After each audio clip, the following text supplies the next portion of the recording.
tu es devenu chrétien que le péché est pardonné. Le péché est pardonné lorsque Christ est mort à la croix. Il suffit seulement de croire et puis c'est fini.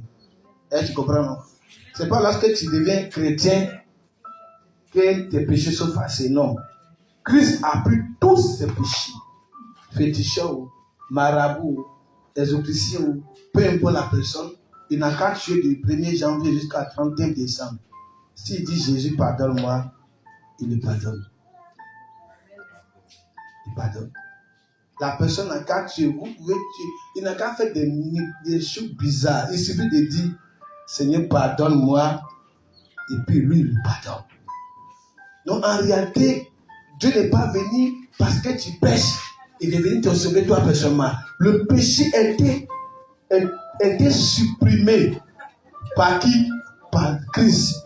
Par son sang qui est versé à la croix. Point final. Donc la première, le ministère de Christ sur la terre, c'est pour réconcilier nous les humains avec Dieu. Lorsque Adam et Ève ont péché dans le jardin, Dieu a chassé Adam et Ève. C'est-à-dire qu'ils ne sont plus en contact direct avec Dieu. Avant, Dieu parlait à Adam. Adam voyait Dieu. Mais par le péché, il ne voit plus Dieu. Il n'entend que la voix de Dieu. Il devient les voix de Satan et ses démons. Et Dieu, c'est fini. Le plan de Dieu a été brisé lorsque Adam et Ève, ils ont payé. Nos premiers péchés sur la terre, c'est Adam et Ève. Depuis ce péché envoie des péchés, jusqu'à quand Jésus est venu là. On dit tout a été effacé par le sang de Jésus. Quand tu lis la Bible, l'histoire de Caïn et Ève et Caïn et Abel, le premier sang qui est versé, c'est le sang d'Abel. Or, le sang innocent.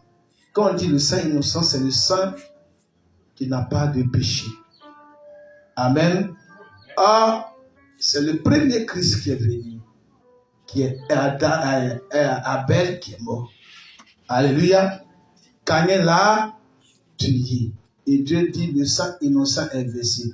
Depuis lors, le sang d'Abel n'est pas plus fort que tout d'autres sang. Mais seul le sang de Christ qui le fait taire. Donc, en réalité, Christ là, affaire de Christ n'est pas un musulman. Amen. Affaire de Christ là, ce n'est pas un musulman où on vient s'asseoir comme les autres. Non. On a été véritablement sauvés par Christ. On a été arrachés de la main du dragon par Christ. Mais nous-mêmes là, on peut se redonner encore à ce dragon. Malgré qu'on a un Christ. Alléluia. Alléluia. Je prends un exemple. Un jeune du quartier. Amen. Qui vole. Amen. La Bible voulait, il fait des désordres dans le quartier. Et puis, mais il a un vieux père qui aime son enfant. Malgré ça, les gens aiment son enfant. C'est un enfant qui respecte tout ça. Maintenant, il se fait que le jour là, il n'a pas volé, mais la police l'a pris. Il l'a mis en prison, en tôle. Il a dit, c'est pas, il a été dit en main quand même. Et ils l'ont condamné à la mort. Amen. Et le vieux père du quartier, c'est un vieux père qui travaille dans le gouvernement, il est dans l'armée et il est dans le corps juridique. Amen. C'est lui qui décide. Amen. Et le vieux père dit, au lieu qu'il va mourir là, je paye une caution. Amen. Au lieu de le condamner à mort là, je paye une caution. Mais je suis sous contrôle de ça, on dit non. On te libère sous caution et ça non. Et ça non. On te libère sous caution. Tu ne sors pas du territoire national sur condition. Alléluia. Amen. Si tu es sorti sous condition, on t'a payé le prix, quelqu'un, un vieux père a payé, et puis dans le quartier, tu reviens, tu t'en vas faire braquage. Encore. On va te faire comment? Hein? Il ne faut pas te le perdre. Et c'est ce qu'on fait. Christ a payé la rançon. Lorsqu'il est allé à la croix pour te dire, au lieu de mourir dans la main du dragon, je te rachète. Maintenant, arrête ce que tu as l'habitude de faire pour ne pas que ce dragon ait encore accès sur toi.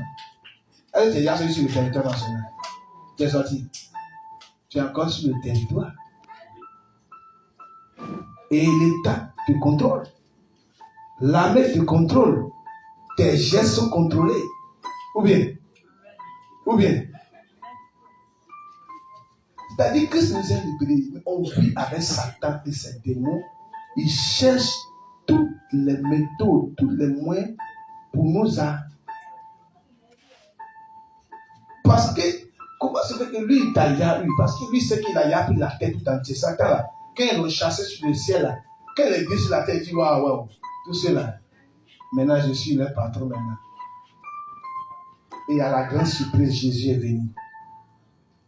Bien-aimé, aujourd'hui là, tu vas prendre une décision. Je suis Jésus ou bien je suis Satan. Parce que tu ne sais pas que tu suis Jésus ou pas, tu suis Satan. Mais ce que tu es chrétien. Est-ce que la rançon là, tu réfléchis pourquoi on t'a pris pour la main en tôle? Tu dois mourir. Toi, tu as laissé à vie dedans. Et puis quelqu'un est venu payer le prix. Il a risqué quoi?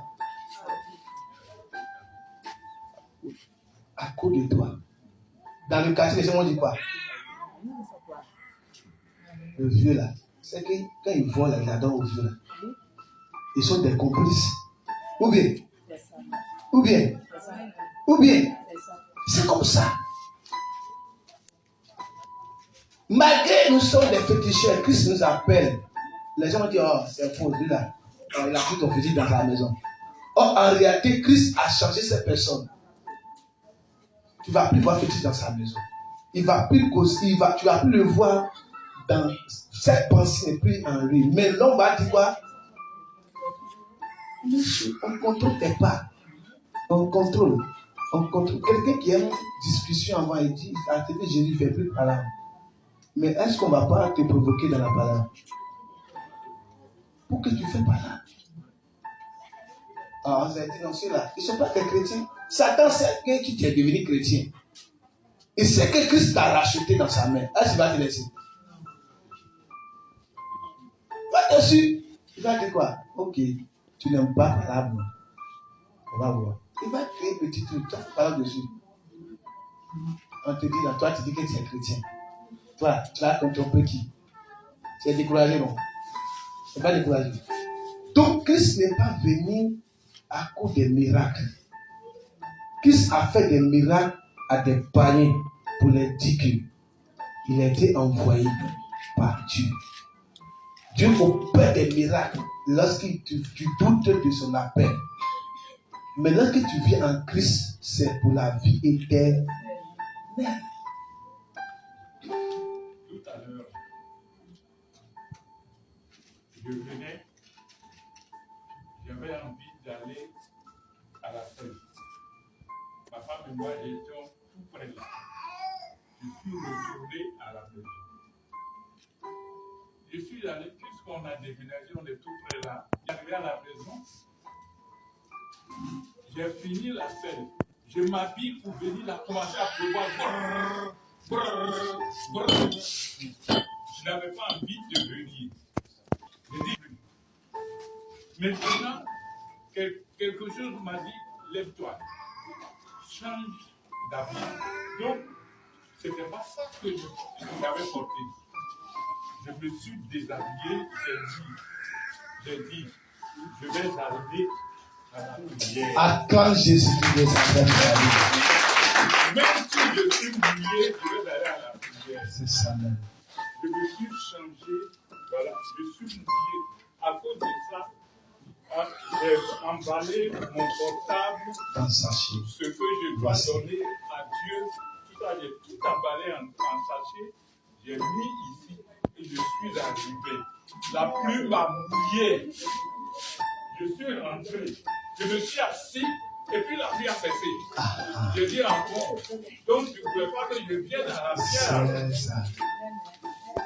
Amen. Voici, acclame Jésus sa vie. Parce que le diable sait qu'aujourd'hui, tu vas écouter une parole qui va te faire du bien. Donc, il veut créer la pluie pour t'empêcher. Alléluia. Tu vois un témoignage comme ça. Quelque chose là pas. C'est quelqu'un qui vient me dire, viens, on va pour te changer. La chose là pas. Christ a payé une rançon pour toi. La pluie qui t'a chicoté là. La pluie c'est une pluie de bénédiction. Cette pluie qui t'a mouillé a pris toute ta maladie et la voix chacun. Je venais, j'ai ramassé 50 francs. Amen. Je dis la même.